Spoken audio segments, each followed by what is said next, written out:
Familjet që banojnë pranë rezervuarit të Shtodrit në Myselim të njësisë administrative Postrip në ditët me shi ndihen të izoluar për shkak të ujit dhe baltës. Janë së paku 40 familje që lidhen me këtë rrugë e cila shërben edhe për rezervuarin e Shtodrit, zonë me potencial turistik 45 minuta nga Shkodra.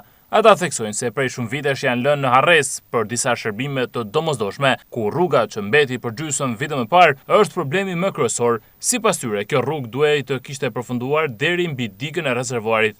Qysh kur e ndërtu rezervuari i Shtodrit, me i falë mësi, është bo ndërtimi edhe kanik, alo sot e kësaj dite një lopat zhëvar nuk ka hedhë këtë rrugë. Fondi, flitet, gojda, nuk e dim, e në të sigurt apo jo, se kur ka njës fillimi, du të kështë pas edhe funin. Atë di zotin që nuk dim gjana. Në dim që jena katastrofë.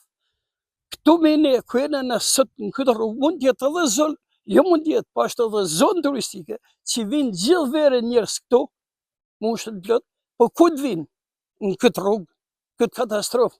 Mos e mjafton kja, në thonë, hajde dhe pagu edhe taksën venore. Taksë venore s'kam. As ujë, dhe energjire ka marrën. As ujë, as rrugë, as pastrim gjelbrim, dhe as një gjë si kanë mi tokë. Kanë pru energjinë elektrike, dhe të Varrezat, për 300 metrë, burokracia, se që kanë bë drejtora, shefat, pak rëndësi për ne ka, nuk ka ardhë. S'kena energji elektrike, vesh për forcat tona. Sot jena të lidhën, vetëm me forcat tona. Kena motorinat të Varrezat janë të qipat, në të rrugës.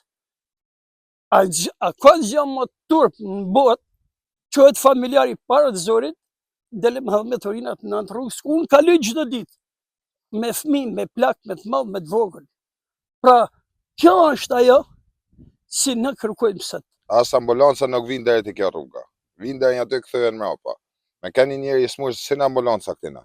Arsyeja është rruga. Fëmijë s'kena si mi çu shkollë. Si mi çu fëmijë shkollë se rruga det, më shumë ka ujë këtë se të Shtodri. A dana i këtë rrugë, se jena familjar, jena tonë ta shtëpia këtu.